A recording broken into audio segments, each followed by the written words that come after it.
Laser machine से पथरी का ऑपरेशन कराना हो या घुटने कूल्हे का ट्रांसप्लांट, अत्याधुनिक मॉड्यूलर ओटी के साथ आपकी सेवा में 24 घंटे हाजिर। सेहत का सच्चा साथी डू किया हॉस्पिटल, गणपति नगर, मंडावा रोड, झुंझुनू। झुंझुनू में एजीटीएफ की बड़ी कार्रवाई, 15 ठिकानों पर दबिश, हथियार बरामद। सुबह 4 बजे शुरू हुई रेड, हार्डकोर अपराधियों पर शिकंजा। झुंझुनू से बड़ी खबर, सुबह 4 बजे जिले में संगठित अपराधियों पर पुलिस का बड़ा एक्शन। एजीटीएफ राजस्थान, जयपुर और झुंझुनू पुलिस ने मिलकर बड़ा ऑपरेशन चलाया। सुबह 4 बजे से 7 बजे तक जिले के 15 अलग अलग ठिकानों पर 12 टीमों ने एक साथ रेड की।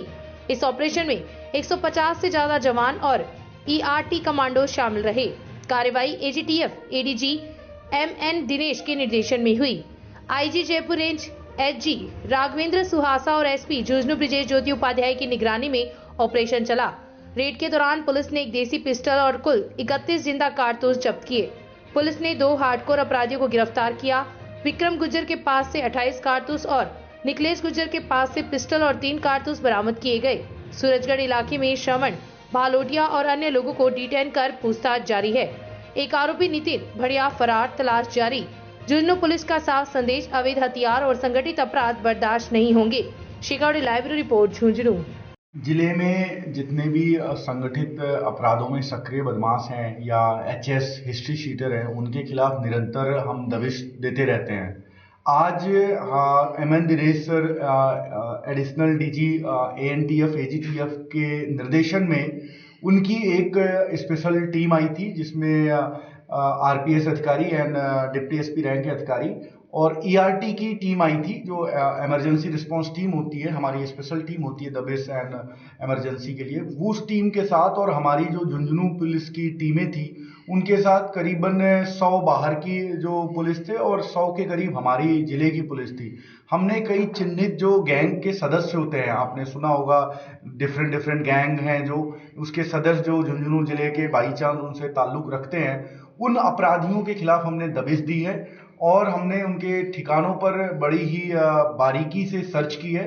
उस सर्च में हमें 2 बदमाशों के पास कारतूस और हथियार मिले हैं। एक बदमाश है चिरानी का अनिल, उसका भाई विक्रम के पास हमें 28 कारतूस मिले हैं और दूसरा बदमाश है संजय और बचिया, उसका भाई है निखिलेश जो पपूरना का है। दोनों थाना केतड़ी इलाके के बदमाश हैं। इसके यहाँ हमें बचिया के घर पे हमें एक पिस्टल और 3 कारतूस मिले हैं। तो इनके खिलाफ हम संगठित अपराध की धारा 111 बीएनएस और आर्म्स एक्ट की कार्रवाई कर रहे हैं और जिले में जितने भी अपराधी हैं उनको एक स्ट्रांग मैसेज देने की कोशिश एजीटीएफ की तरफ से और झुंझुनू पुलिस की तरफ से ये मुहिम थी कि जितने भी अपराधी हैं उनको हम कहीं से भी पकड़ के निकालेंगे और कहीं भी उन्होंने छुपा रखे हैं। अभी जो हमने कारतूस ढूंढे हैं वो हमने खेतों से और बीज के बोरे खोल के हमने वो ढूंढे हैं। तो हम कहीं भी कोई संदिग्ध सामग्री या अवैध कारतूस या हथियार रखता है तो उसके विरुद्ध भी हम कार्रवाई करेंगे। तो ये जो कार्रवाई है वो अपने एडीजी दिनेश एमएन सर के नेतृत्व में और हमारी पुलिस और जो एएनटीएफ एजीटीएफ की पुलिस है, हमने मिलकर इस कार्रवाई को अंजाम दिया है। सर, इसमें कोई गिरफ्तारियां वगैरह भी हुई हैं? जो 2 बदमाश मैंने बताया, अनिल, उसका भाई विक्रम के कब्जे से हमें ये कारतूस मिला है और जो दूसरा बदमाश है संजय और बचिया, उसके जो भाई है निखिलेश, उसके कब्जे से मिला है। दोनों को गिरफ्तार कर लिया गया है।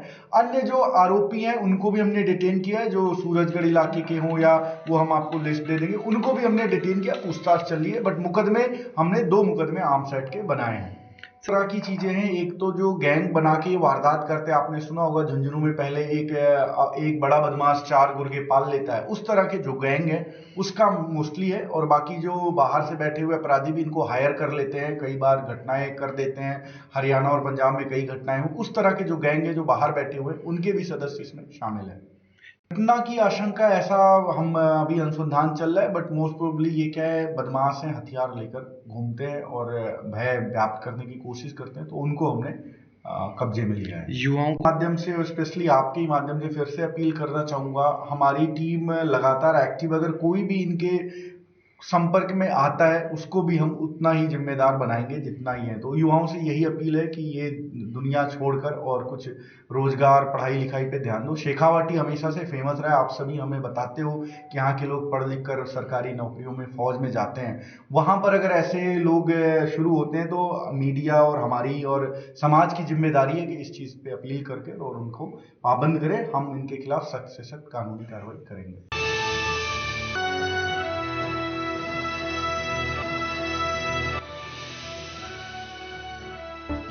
शेखावाटी लाइव, धड़कन शेखावाटी की